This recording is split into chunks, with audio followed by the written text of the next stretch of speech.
What's up, everyone? The Week 4 HOH has made their nominations, but who do they want to leave the door this week, and who do they want to stay? Welcome to your live feed update. Enzo has made it clear this week that the house wants to evict Kesa and get him out the door, so Enzo has jumped on board with that, and he's put Kesa on the block alongside Kevin as a pawn. So the question I'm going to ask you guys straight off the bat is, who would you rather see stay in the house this week, Kesa or Kevin? Who would you like to see evicted? Who would you like to see stay? Drop it in the comments section, because I am interested. I'm guessing it's going to be an overwhelming support for Kesa, but I'm very interested to see if there's any Kevin supporters out there, so let me know in the comment section, guys. But yes, Enzo is actively trying to get Kesa out this week with Kevin as the pawn. If one of them comes down, I think he's going to try and backdoor Ian, but Ian is not on the block for now. But if, as I said, if someone comes down with the vetoes used on either of the nominees, Ian is going to find himself up on the block. Kesa tells Danny straight after the nomination ceremony that if he survives this week, he thinks he should grow closer to Danny and definitely work something out between the two of them. Of course, Danny is going to respond with, yes, let's do that. I've got nothing against you. I'm not coming for you.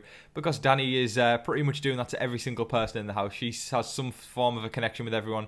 She's playing quite the Tyler sort of BB20 style game. But I think Tyler's perfecting it a lot more again this season, and I think people are realising already that Danny has a connection with everyone. And even though Tyler had that connection with everyone in BB20, people still aren't really twigging onto it. He's done it again in BB22, yet people sort of have a hint, but nobody's really discussed it that much. Whereas Danny's doing that, and everyone's realised already within the first couple of weeks. I think by week 2, everyone knew that Danny was building some sort of one-on-one connection with pretty much every single person in the house. So I'd say Tyler's definitely playing that sort of strategy a lot better than Danny is currently. But again, I think it's going to come bite Danny in the end when she realises that, when everyone realises that Danny actually doesn't have their back. She had every single person's back loosely. Kesa and Ian had a heart-to-heart after the nomination ceremony, with both of them obviously backed against the wall this week, with both of them being obviously the obvious targets, with Kesa being target number 1 and Ian being target number 2. They basically had the conversation with the fact that they need to take a stand or they're just going to get steamrolled, and they're trying to take that stand. They just can't, because it's just back-to-back HOH wins for the other side of the house, so they're really struggling at this point. But they both expressed how they still do really like each other and they really want to work with each other should they stay.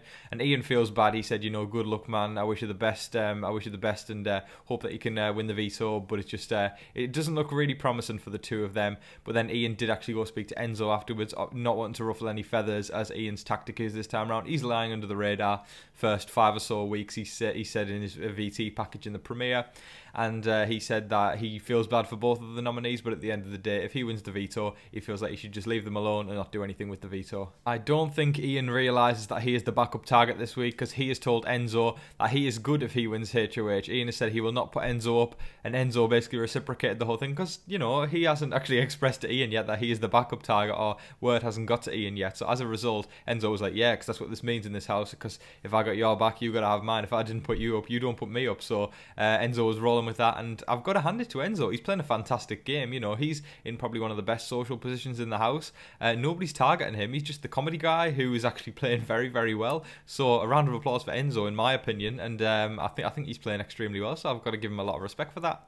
Enzo was expressing to Cody that he feels very, very blessed in this game at the fact, and how he feels lucky how in BB16 he had Derek as his right-hand man, and now he has Enzo as his right-hand man. I don't know if it's still going to get Cody as far in the game, because there's a lot of people wanting to get Cody out. However, saying that, the people who want to get Cody out are getting picked off week by week. Janelle went last week. Kesa is likely going to go this week, so that's another person off the evict Cody bucket list. So he's lessening his targets every single week, but eventually that big alliance has got to turn on each other when there's no one else to go for on the other side. So it's a ticking time bomb, guys, and it's waiting to go off. Another conversation that came from Danny and Enzo was Danny telling Enzo she had a conversation with Christmas earlier in the day that if Christmas won HOH, she said she'd be targeting Bailey and Dave Vaughn. They'd end up on the block next to each other. There's several people in the house that feel threatened by them two as a duo, so I only think it was a matter of time before someone actually did target them, and I think it's more than likely that Christmas could win a HOH, especially again if it's a physical comp, and I believe the wall competition could be next week or the week after.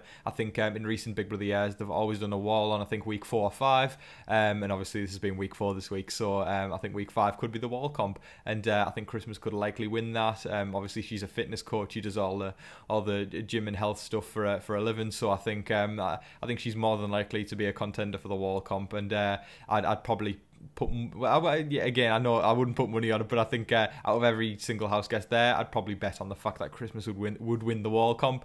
So I think if it is the wall comp next week, I think Bailey and Davon could be in immense trouble. Most of the strategizing yesterday did come from Danny and Enzo, so they continued and also finished their conversation at the fact that if Bailey and Davon are targeted next week, they believe Bailey should go first. They didn't really give much reasoning for it, but they did toy with the idea of the fact that Davon could potentially be the one to go first because they're worried about her paranoia, but they're pretty much settled on Bailey. And looking further down the line, they discussed the double eviction and said that Memphis should be the perfect person to go should there be a double eviction or when the double eviction comes round, and also they believe that that's the perfect time to take out Davon too.